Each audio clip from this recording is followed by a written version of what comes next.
जय श्री राधे, जय श्री कृष्णा। श्रीमद् भागवत महापुराण के दसम स्कंद में 56वें अध्याय के अंदर समंतक मणि की कथा का हम श्रवण कर रहे हैं। श्री सुखदेव जी कहते हैं कि परीक्षित, सत्राजित ने श्री कृष्ण को झूठा कलंक लगाया था। फिर उस अपराध का मार्जन करने के लिए उसने स्वयं समंतक मणि सहित अपनी कन्या सत्यभामा भगवान श्री कृष्ण को सौंप दी। राजा परीक्षित ने पूछा कि भगवान, सत्राजित ने भगवान श्री कृष्ण का क्या अपराध किया था? उसे समंतक मणि कहाँ से मिली और उसने अपनी कन्या उन्हें क्यों दी? श्री सुखदेव जी ने कहा कि परीक्षित, सत्राजित भगवान सूर्य का बहुत बड़ा भक्त था। वे उसकी भक्ति से प्रसन्न होकर उसके बहुत बड़े मित्र बन गए थे। सूर्य भगवान ने ही प्रसन्न होकर बड़े प्रेम से उसे समंतक मणि दी थी। सत्राजित ने उस मणि को गले में धारण कर ऐसा चमकने लगा मानो स्वयं सूर्य ही हो। परीक्षित, जब सत्राजित द्वारका में आया तब अत्यंत तेजस्विता के कारण लोग उसे पहचान न सके। दूर से ही उसे देखकर लोगों की आंखें उसके तेज से चौंधिया गई।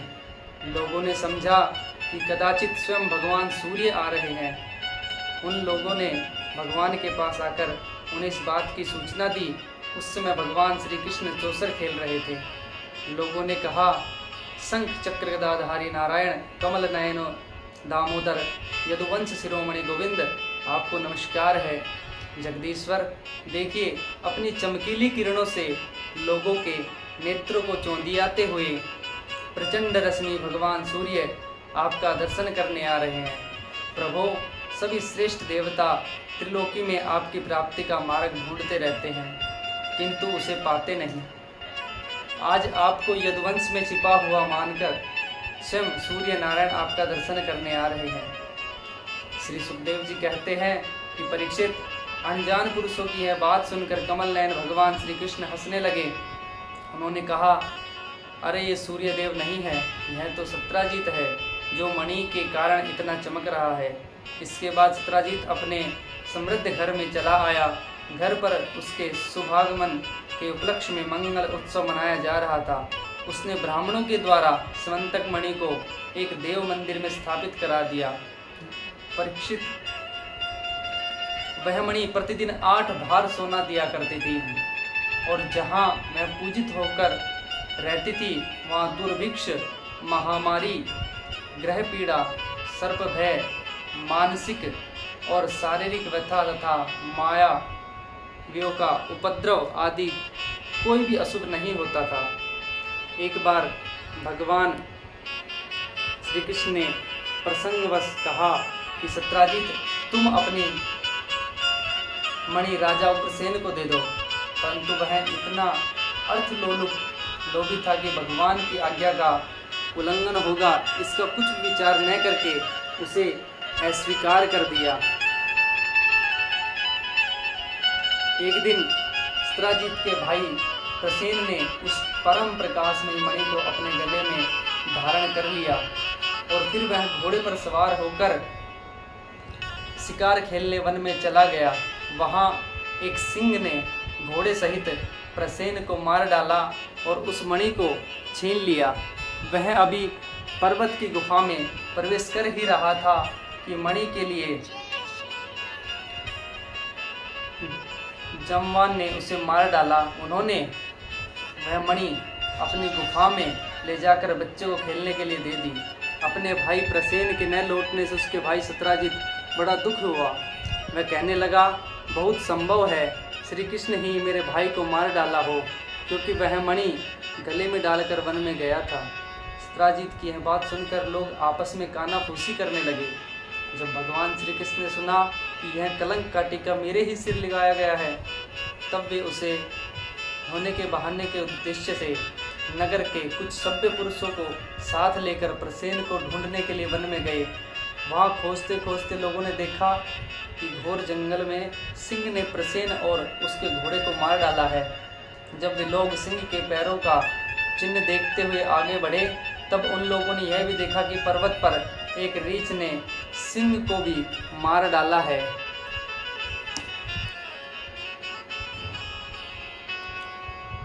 भगवान श्री कृष्ण ने सब लोगों को बाहर ही बिठा दिया और अकेले ही घोर अंधकार से भरी हुई वृक्षराज की भयंकर गुफा में प्रवेश किया है। भगवान ने वहां जाकर देखा कि श्रेष्ठ मणि सम्मंतक को बच्चों का खिलौना बना दिया है। वे उसे हर लेने की इच्छा से बच्चे के पास जा खड़े हुए। उस गुफा में एक अपरिचित मनुष्य को देखकर बच्चे की गाय भयभीत की भांति चिल्ला उठी। उसकी चिल्लाहट सुनकर परम बली वृक्षराज जामवंत क्रोधित होकर वहां दौड़ आए। परीक्षित जामवान उस समय कुपित हो रहे थे। उन्हें भगवान की महिमा, उनके प्रभाव पता न चला।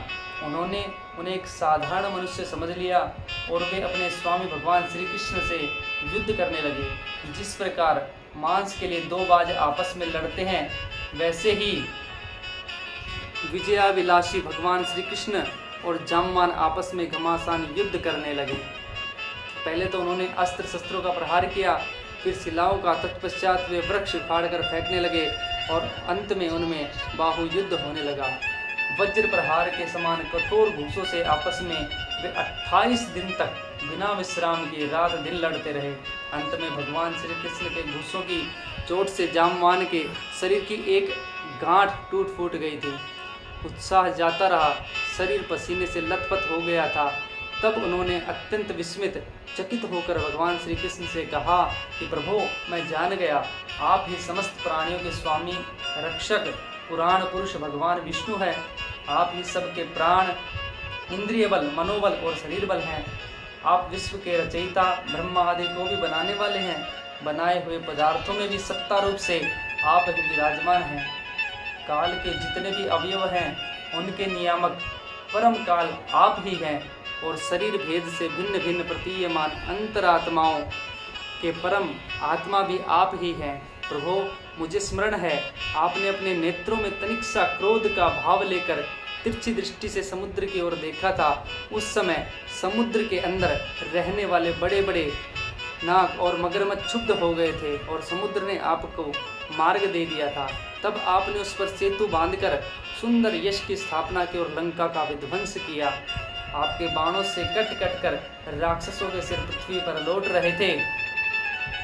परीक्षित, जब वृक्षराज जामवान ने भगवान को पहचान लिया, तब कमल नयन श्री कृष्ण ने अपने परम कल्याणकारी शीतल कर कमल को उनके शरीर पर फेर दिया और फिर अहेतु की कृपा से भरकर प्रेम गंभीर वाणी से अपने भक्त जामवान जी से कहा कि वृक्षराज, हम मणि के लिए ही तुम्हारी इस गुफा में आए हैं। इस मणि के द्वारा मैं अपने पर लगे झूठे कलंक को मिटाना चाहता हूँ। भगवान के ऐसा कहने पर जामवान ने बड़े आनंद से उनकी पूजा करने के लिए अपनी कन्या कुमारी जामवती को मणि के साथ उनके चरणों में समर्पित कर दिया। इस प्रकार भगवान श्री कृष्ण जिन लोगों को गुफाओं के बाहर छोड़ गए थे, उन्होंने 12 दिन तक उनकी प्रतीक्षा की, परंतु जब उन्होंने देखा कि अब तक वे गुफा में से नहीं निकले, तब वे अत्यंत दुखी होकर द्वारका को लौट गए। वहाँ जब माता देवकी, रुक्मणी, वसुदेव जी तथा अन्य संबंधियों और कुटुंबियों को यह मालूम हुआ कि श्री कृष्ण गुफा में से नहीं निकले, तब उन्हें बड़ा शोक हुआ। सभी द्वारकावासी अत्यंत दुखित होकर सत्राजित को भला बुरा कहने लगे और भगवान श्री कृष्ण की प्राप्ति के लिए महामाया दुर्गा देवी की शरण में गए। उनकी उपासना करने लगे। उनकी उपासना से दुर्गा देवी प्रसन्न हुई और उन्हें आशीर्वाद दिया। उसी समय उनके बीच में मणि और अपनी नववधू जामवती के साथ सफल मनोरथ होकर श्री कृष्ण सबको प्रसन्न करते हुए प्रकट हो गए। सभी द्वारकावासी भगवान श्री कृष्ण को पत्नी के साथ और गले में मणि धारण किए हुए देखकर परम आनंद मगन हो गए, मानो कोई मरकर वापस लौट आया हो। तदंतर भगवान ने सत्राजित को राजसभा में महाराज उग्रसेन के पास बुलवाया और जिस प्रकार मणि प्राप्त हुई थी वह सब कथा सुनाकर उन्होंने वह मणि सत्राजित को सौंप दी। सत्राजित अत्यंत लज्जित हो गया। मणि तो उसने ले ली, परंतु उसका मुंह नीचे की ओर लटक गया। उसने अपराध पर उसे बड़ा पश्चाताप हो रहा था। इसी प्रकार वह अपने घर पहुंचा। उसके मन की आंखों के सामने निरंतर अपना अपराध नाचता रहता। बलवान के साथ विरोध करने के कारण वह भयभीत हो गया था। वह अब यही सोचता रहता कि मैं अपने अपराध का मार्जन कैसे करूं, मुझ पर भगवान श्री कृष्ण कैसे प्रसन्न हों, मैं ऐसा कौन सा काम करूं जिससे मेरा कल्याण हो और लोग मुझे कोसे नहीं। सचमुच मैं दूरदर्शी क्षुद्र हूँ, धन के लोभ से मैं बड़ी मूर्खता का काम कर बैठा। अब मैं रमणियों में रत्न के समान अपनी कन्या सत्यभामा और सम्मंतक मणि दोनों को ही श्री कृष्ण को दे दूँ, यह उपाय बहुत अच्छा है। इसी से मेरे अपराध का मार्जन हो सकता है और कोई उपाय नहीं है। सत्राजीत ने अपनी विवेक बुद्धि से ऐसा निश्चय करके स्वयं ही इसके लिए उद्योग किया और अपनी कन्या तथा सम्मंतक मणि दोनों ही ले जाकर श्री कृष्ण को अर्पण कर दी। सत्यभामा शील, स्वभाव, सुंदरता, उदारता आदि सद्गुणों से संपन्न थी। बहुत से लोग चाहते थे कि सत्यभामा हमें मिले और उन लोगों ने मांगा भी था, परंतु भगवान श्री कृष्ण ने विधिपूर्वक उनका पाणी ग्रहण किया। परीक्षित, भगवान श्री कृष्ण ने सत्राजीत से कहा कि हम सम्मंतक मणि न लेंगे, आप सूर्य भगवान के भक्त हैं, इसलिए वह आपके पास ही रहे। हम तो केवल उसके फल अर्थात उससे निकले हुए सोने के अधिकारी हैं, वहीं आप हमें दे दिया करें। बोले श्री कृष्ण भगवान की जय हो। श्रीमद् भागवत महापुराण की जय हो। जय जय श्रीमद् भागवते महापुराणे पारमहंस्यां संहितायां दशम स्कंदे उत्तरार्धे समन्तोपधाने षट्पञ्चाशदध्यायः। श्रीकृष्ण अर्पणमस्तु।